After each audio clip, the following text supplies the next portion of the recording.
আজকে আমি একদম ঘরোয়া পদ্ধতিতে একটি কই মাছের রেসিপি আপনাদের সঙ্গে শেয়ার করব। না রেস্টুরেন্ট স্টাইল বা বিশেষ কোনো পদ্ধতিতে, কোনো কিছুই নয়, একদম সাধারণভাবে ঘরোয়া পদ্ধতিতে নিত্যদিন আমরা যেভাবে কই মাছ রান্না করে খাই সেই রেসিপি শেয়ার করব। তার জন্য এখানে বড় সাইজের 4খানা আমি কই মাছ নিয়ে নিয়েছি। কই মাছকে আঁশ ছাড়িয়ে খুব ভালো করে ধুয়ে নুন, হলুদ, লঙ্কা মাখিয়ে এরপর ওপর থেকে একটু তেল মাখিয়ে তাকে আমি 2 মিনিট রেখে দেব।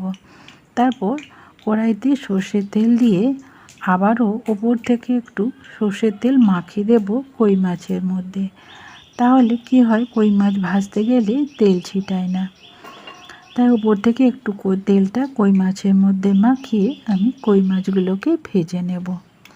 যেসব বন্ধুরা আমার এই সাধারণ কই মাছের রেসিপিটি দেখছেন তাদের যদি ভালো লাগে তাহলে চ্যানেলটিকে সাবস্ক্রাইব করে দেবার অনুরোধ রইল।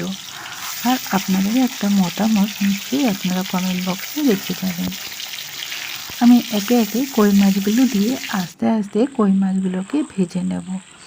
খুব বেশি কড়া করে ভাজবো না, যাতে মাছগুলো তেতো না হয়ে যায়। কম আঁচে ধীরে ধীরে আমি মাছগুলোকে উল্টে পাল্টে ভেজে নেব।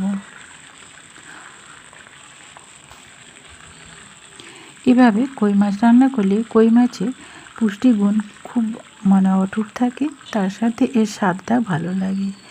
নানা রকম মশলার কোনো দরকার নেই, একদম সাধারণ মশলাই। আর কী মশলা দেব সেটা আপনাদেরকে আমি দেখাচ্ছি, আপনারা দেখতে থাকুন আর চ্যানেলটিকে সাবস্ক্রাইব করে দেবার অনুরোধ রইল।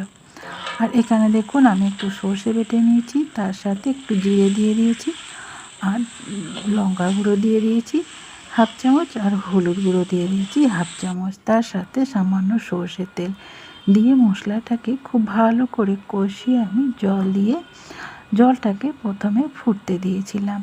তারপর এই যে একে একে আমি কই মাছগুলো দিয়ে দিচ্ছি, দিয়ে আমি এটাকে 2 মিনিট ফুটিয়ে নেব। খুব বেশি ফুটাবো না, যাতে কই মাছগুলো ঘাঁটা হয়ে যায় বা গুলে যায়। বাস 2 মিনিট